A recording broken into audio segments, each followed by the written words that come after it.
Today I'd like to share a key about how to survive and thrive in the most difficult circumstances.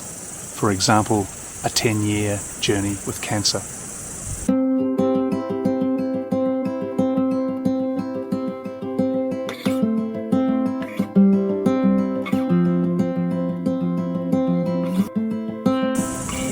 Kia ora and welcome from sunny New Zealand. My name is David Lyle Morris and I'm a singer-songwriter and worship leader who's had the privilege of singing all around the world, and particularly in the UK, where my wife Liz comes from, in Scotland, and in Finland, where I've been travelling for 25 years.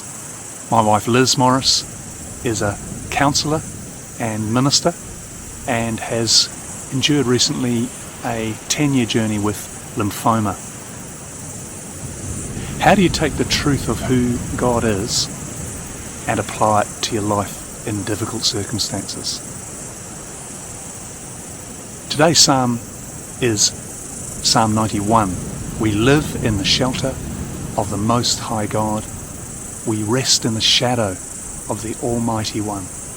You are our refuge and fortress, the God who we trust. And many years ago I applied this psalm to a situation where Liz had a breast cancer scare, and we wrote a song to these words and recorded on our album Trust, and it was a comfort to many people struggling with various challenges. Little did we know that a far bigger journey of cancer lay ahead for us, and that these words would come back to be a tremendous source of strength and comfort to us on the journey. And I think one thing in the West that we sometimes get wrong is that we can get a revelation or a word from God, and then we just so quickly move on to the next one, and we're surrounded by so many voices.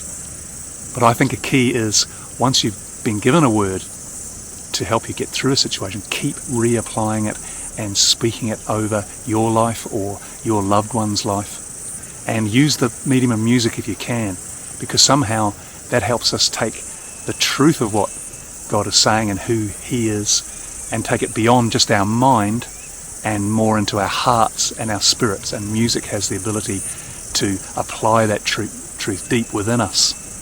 So often we would be in the most difficult circumstance, say in hospital or at home at night, and Liz might feel like she's literally dying, and she'd wake me and say, "David, sing Psalm 91 over me," and I'd pick up my guitar and literally play it over her. But for you, you might be in a situation where you could just speak those words over someone. It has a tremendous comfort and inspiration to them.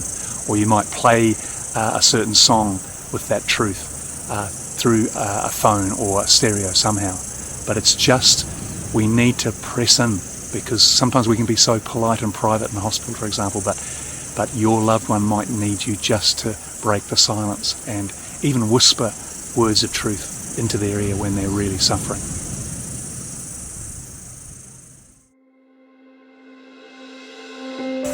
Let me show you some of the beauty of this place that we now call home, which in a sense is an answer to prayer in itself, and has brought great comfort to Liz in her 10-year journey with cancer. And so what I'd like you to take away from today is, once the Lord has spoken to you through a particular verse in the Bible, keep repeating it over your life or over your loved one's life, and use music if you can to really press the truth of who God is in that word into your heart and spirit, not just your mind. And you'll find that that truth of that word will be a great source of comfort and healing in the darkest moments. So, God bless you. Ka kite, farewell from New Zealand for now. See you again soon. Bye.